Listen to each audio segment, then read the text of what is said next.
Genesis chapter 18. And Yahweh appeared to him by the oaks of Mamre, as he sat at the door of his tent in the heat of the day. He lifted up his eyes and looked, and behold, 3 men were standing in front of him. When he saw them, he ran from the tent door to meet them, and bowed himself to the earth, and said, O Yahweh, if I have found favor in your sight, do not pass by your servant. Let a little water be brought, and wash your feet, and rest yourselves under the tree, while I bring a morsel of bread, that you may refresh yourselves, and after that you may pass on, since you have come to your servant. So they said, Do as you have said. And Avraham went quickly into the tent to Sarah, and said, Quick, 3 seahs of fine flour, knead it and make cakes. And Avraham ran to the herd and took a calf, tender and good, and gave it to a young man, who prepared it quickly. Then he took curds and milk and the calf that he had prepared, and set it before them. And he stood by them under the tree while they ate. They said to him, Where is Sarah, your wife? And he said, She is in the tent.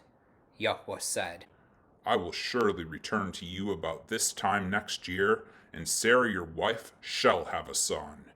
And Sarah was listening at the tent door behind him.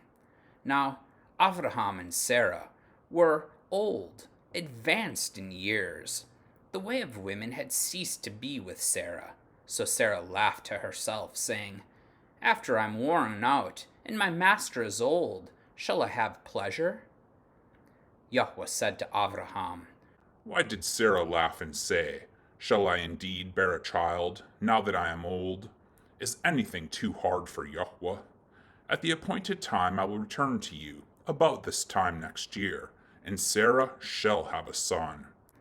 But Sarah denied it, saying, I did not laugh, for she was afraid. He said, No, but you did laugh. Then the men set out from there, and they looked down toward Sodom, and Avraham went with them to set them on their way. Yahweh said, Shall I hide from Avraham what I am about to do, seeing that Avraham shall surely become a great and mighty nation, and all the nations of the earth shall be blessed in him? For I have chosen him, that he may command his children and his household after him, to keep the way of Yahweh, by doing righteousness and justice, so that Yahweh may bring to Avraham what he has promised him. Then Yahweh said, Because the outcry against Sodom and Amorah is great, and their sin is very grave, I will go down to see whether they have done altogether according to the outcry that has come to me, and if not, I will know. So the men turned from there, and went toward Sodom, but Avraham still stood before Yahweh. Then Avraham drew near and said, Will you indeed sweep away the righteous with the wicked? Suppose there are 50 righteous within the city. Will you then sweep away the place, and not spare it for the 50 righteous who are in it? Far be it from you to do such a thing, to put the righteous to death with the wicked, so that the righteous fare as the wicked. Far be that from you. Shall not the judge of all the earth do what is just? And Yahweh said, If I find at Sodom 50 righteous in the city, I will spare the whole place for their sake.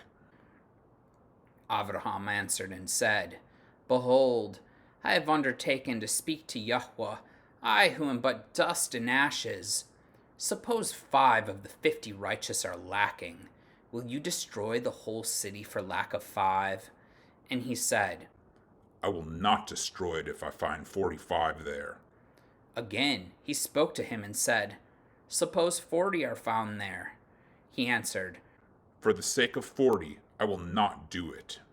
Then he said, Oh, let not Yahweh be angry, and I will speak. Suppose 30 are found there.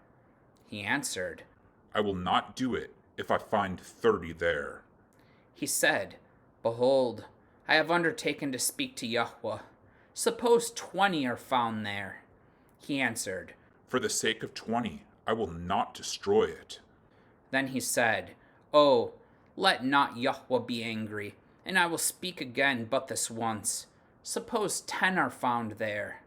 He answered, For the sake of 10, I will not destroy it. And Yahweh went his way when he had finished speaking to Avraham, and Avraham returned to his place. Amen.